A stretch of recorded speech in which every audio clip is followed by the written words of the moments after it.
Linda Smith. Good afternoon. My name is Brad Pritchett. I'm a resident of District C.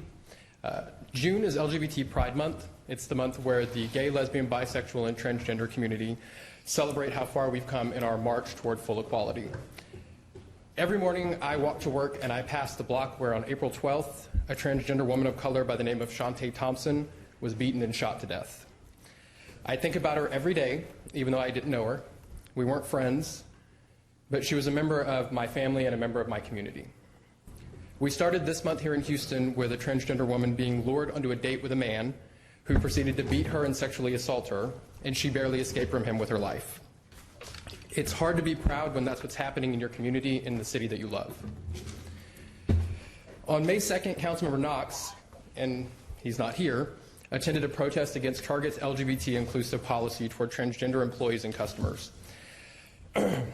In an interview that day, he said, and I quote, "Equality is the same for you as it is for me, and if someone has a greater right to use a bathroom than someone else as an expression of their sexuality, then that's a problem."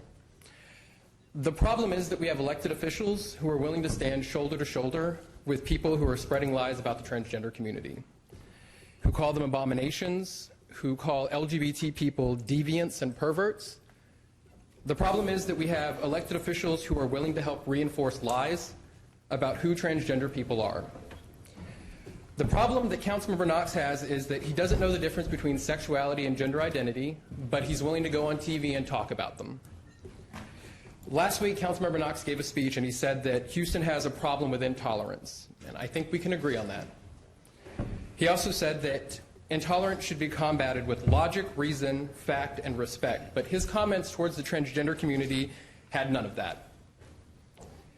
Every time we allow comments about marginalized communities to go unchecked, we are complacent in creating an atmosphere that can lead to violence. I don't want what happened in Orlando, where 49 LGBT people were murdered this week, to happen in Houston. I don't want to bury my family and my friends because of intolerance.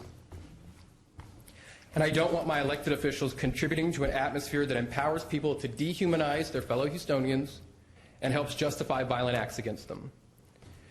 I encourage all council members, some of you, as Lou pointed out, are better on LGBT issues than others, but I encourage you all to take the opportunity to learn about how dishonest rhetoric against the LGBT community at this horseshoe, in the media, and even behind closed doors puts our community at risk and makes us less safe.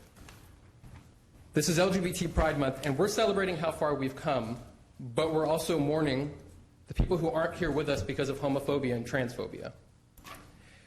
The City of Houston can do better than this, and we have to do better because lives are at stake. I have a handout for the council members for an event that's taking place that I encourage you all to attend next week or this Saturday. Brad, thank you very much, and thank you very much for all you've done. Two things I want to add. One, I think Councilmember Boykins may have misspoken because I think he said the vigil tomorrow is at 7, but I believe it's 7:30. So I just want to be sure that that's corrected. And then last night I had the privilege of saying a few remarks on behalf of the city. And what I did say, and I must admit it wasn't particularly original. I had read it on Facebook, I guess, but it touched me so much. And why is it that in some cases we're comfortable with two men holding guns but not holding hands? And until that changes, we have a long way to go. I agree. Thank you very much. Thank you.